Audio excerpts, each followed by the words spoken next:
Rolls Royce इस दुनिया की कुछ सबसे ज्यादा महंगी कारें बनाता है और इस $7 बिलियन की कंपनी की स्थापना एक ऐसे लड़के के द्वारा की गई जो ना कभी स्कूल गया, ऊपर से गरीबी में पला बढ़ा। हेनरी रॉयस नाम के इस लड़के ने अपनी पहली $1 मिलियन कंपनी की शुरुआत मात्र 20 पाउंड से की। आखिर कैसे?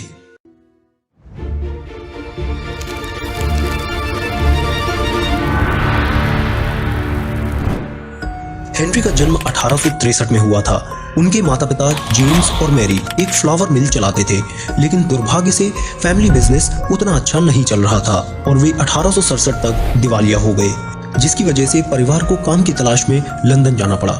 महज 4 साल की उम्र में हेनरी को खेत में चिड़ियों को डराने का अपना पहला काम शुरू करना पड़ा, जिससे बस केवल कुछ ही पैसे बनते थे। वहीं हेनरी के पिता एक दूसरी मिल में काम करने जाते थे, लेकिन फिर भी वह भारी मात्रा में कर्ज में डूबे हुए थे और हालात बद से बदतर तब हो गए जब हेनरी महज 9 साल के थे। तब उनके पिता की मृत्यु हो गई, जिससे परिवार का फाइनेंशियल स्टेटस और खराब हो गया और इसलिए स्कूल जाने की बजाय हेनरी को पूरे समय काम करना पड़ता था। उसने न्यूज़पेपर्स बेचे और पोस्ट ऑफिस के लिए टेलीग्राम की हर डिलीवरी पर हेनरी को कुछ पैसे मिलते थे। हालांकि हेनरी की माँ अभी भी कर्ज में थी और जब उन्हें एहसास हुआ कि वह अपने बच्चों को नहीं पाल पा रही हैं, तब उन्होंने हेनरी को एक बुजुर्ग दंपत्ति के साथ रहने के लिए भेज दिया। लेकिन हालात बहुत खराब थे। कई दिन तो ऐसे होते थे जब हेनरी को बिना कुछ खाए पिए ही सोना पड़ता था।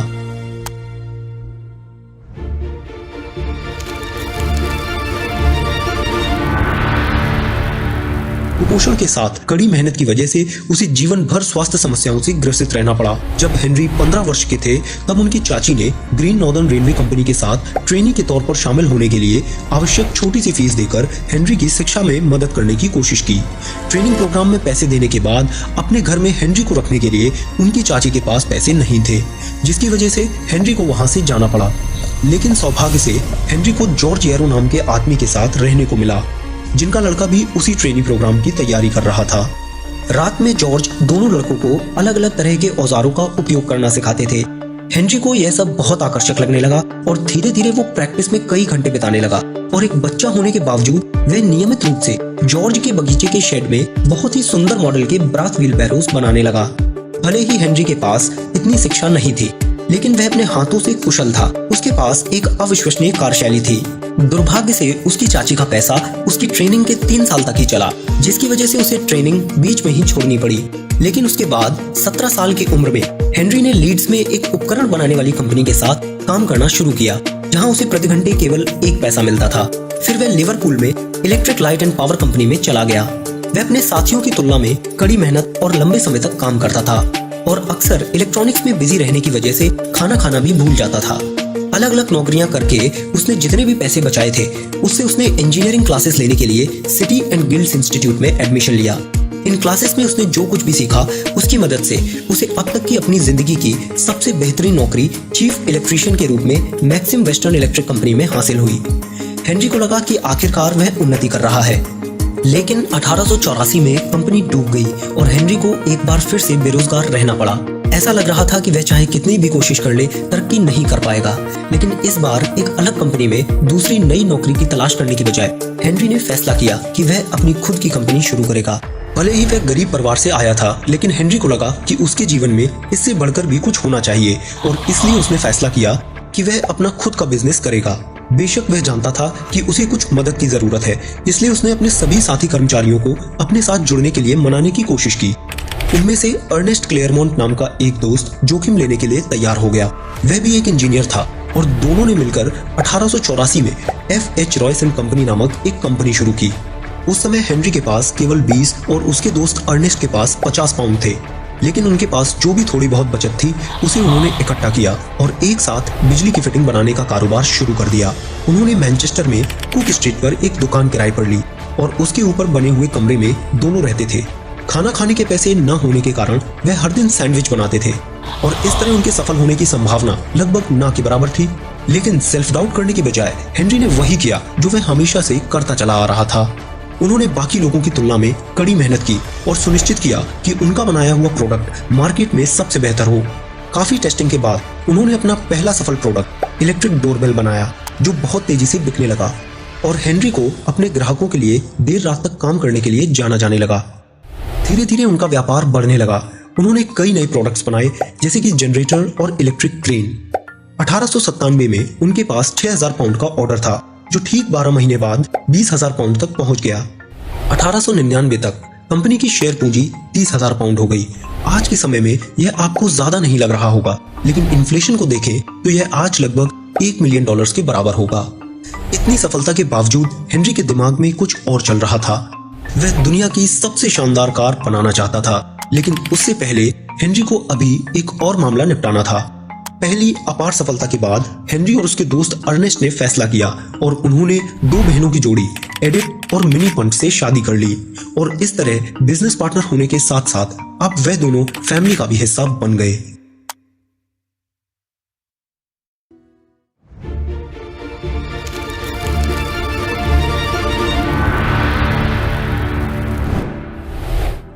बिजली का सामान बनाने वाली उनकी पहली कंपनी की सफलता का सीधा मतलब था कि अब वह दोनों और बड़े प्रोजेक्ट्स पर साथ काम करेंगे। उस समय बहुत कम लोगों के पास कार थी और हेनरी रॉयस ऑटोमोबाइल्स में गहरी दिलचस्पी लेने वाले पहले लोगों में से एक थे, और उन्होंने 1901 में इस्तेमाल की गई 2 सिलेंडर फ्रेंच कार खरीदी, जो कि बिल्कुल चलने लायक नहीं थी।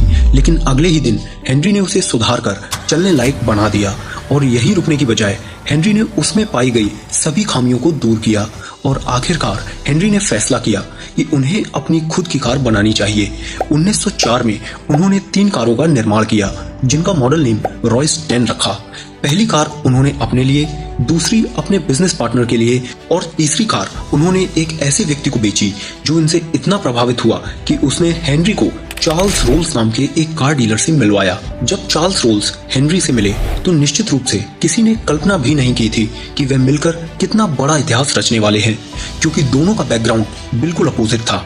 जहां एक तरफ हेनरी रॉयस एक गरीब परिवार से आते थे, वहीं चार्ल्स रोल्स को बचपन से ही सारे ऐशो आराम मिले, लेकिन कारों के प्रति दोनों के अंदर एक जैसा ही जुनून था, और इसी जुनून को लेकर इनकी साझेदारी एक बहुत बड़े नाम के ब्रांड रोल्स रॉयस में तब्दील होती है। चार्ल्स रोल्स का जन्म 1877 में हुआ था।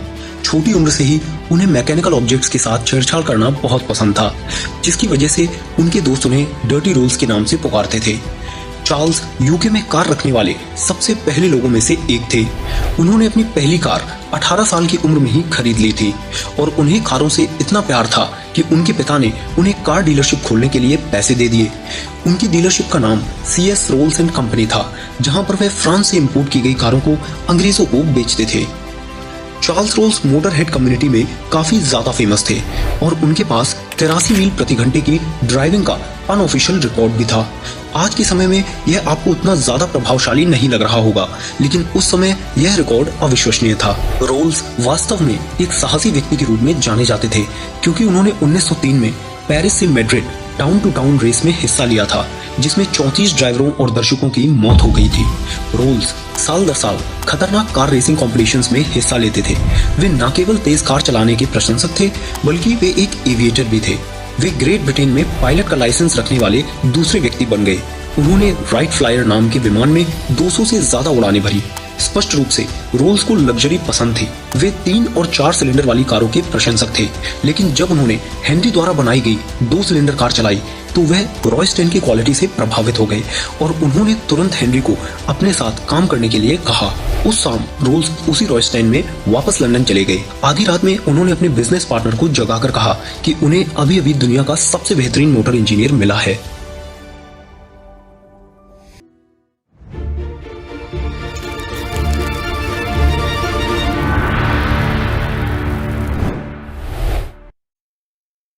1904 में चार्ल्स रोल्स और हेनरी रॉयस ने ऑफिशियली रोल्स रॉयस की नींव रखी। गरीबी में पैदा होने के कारण हेनरी को सफलता पाने में थोड़ा समय लगा, जबकि चार्ल्स के पास बचपन से ही सब कुछ था, जिसके कारण दोनों की उम्र में भी काफी फासला था।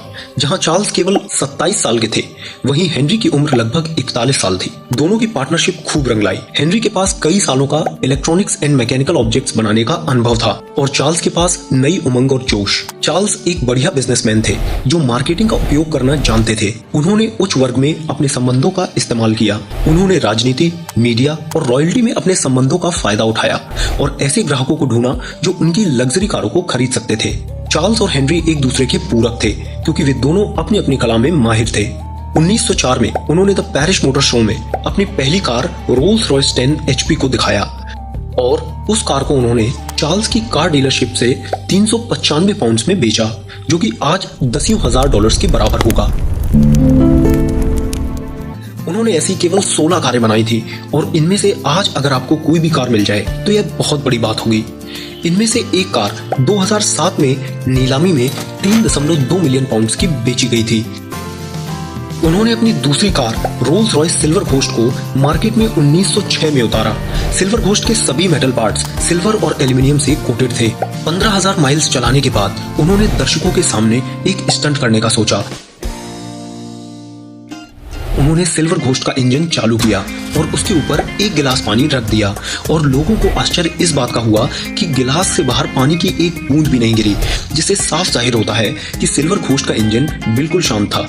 उस समय इसे दुनिया की सबसे बेहतरीन कार माना जाता था और आज तक सिल्वर घोस्ट को दुनिया की सबसे मूल्यवान कारों में शुमार किया जाता है।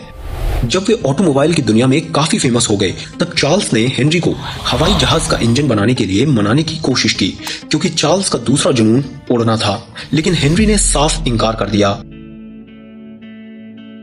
कंपनी की बढ़ती सफलता को देखकर चार्ल्स के पास विमानों पर ध्यान देने के लिए काफी समय था और इसलिए उन्होंने कंपनी के तकनीकी निदेशक के पद से इस्तीफा दे दिया। चार्ल्स ने कहा कि वे ड्राइविंग से ज्यादा उड़ना पसंद करते हैं, क्योंकि हवा में कोई पुलिसकर्मी नहीं होता।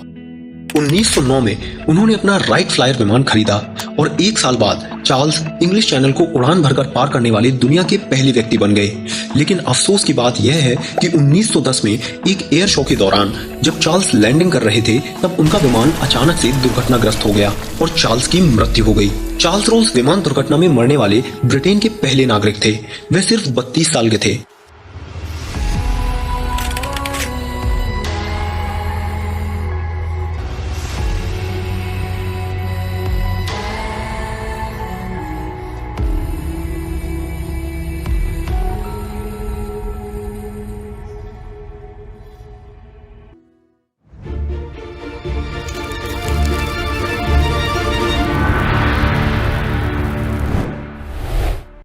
अपने साझेदार को खोने के ठीक एक साल बाद हेनरी का स्वास्थ्य भी बिगड़ने लगा। वर्षों से खराब खानपान और नींद की कमी से उनकी सेहत खराब हो रही थी।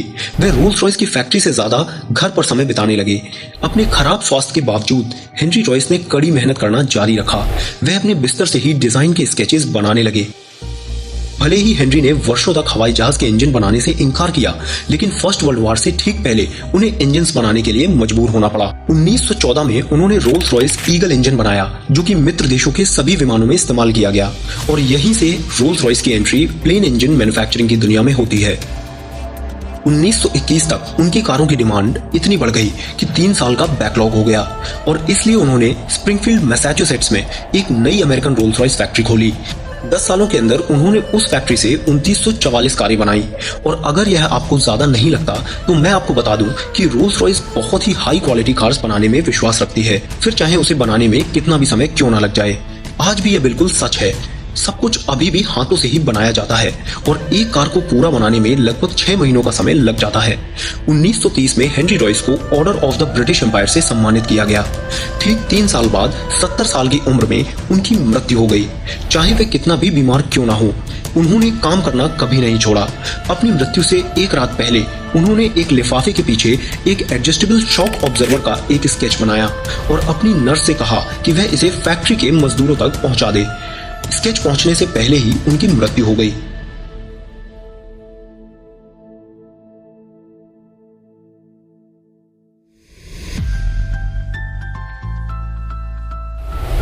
यह स्पष्ट है कि ये दोनों व्यक्ति अपने पीछे एक ऐसी विरासत छोड़ गए हैं जो अब तक जीवित है।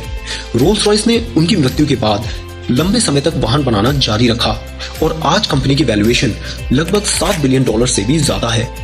यदि हम रोल्स रॉयस की कहानी से कुछ सीख सकते हैं तो वह यह है कि आप चाहे कहीं से भी आए हों या जीवन में आपकी शुरुआती बिंदु कितना भी अंधकारमय क्यों ना हो, पर्याप्त मेहनत और दृढ़ संकल्प के साथ आप कुछ भी अविश्वसनीय बना सकते हैं और अपने जीवन की दिशा को पूरी तरह से बदल सकते हैं। हेनरी रॉयस के शब्दों में कहें तो पूर्णता के लिए प्रयास करें। जो मौजूद है उसमें से सबसे अच्छा चुनो और उसे बेहतर बनाओ। यदि कुछ मौजूद ना हो तो उसे खुद बना लो।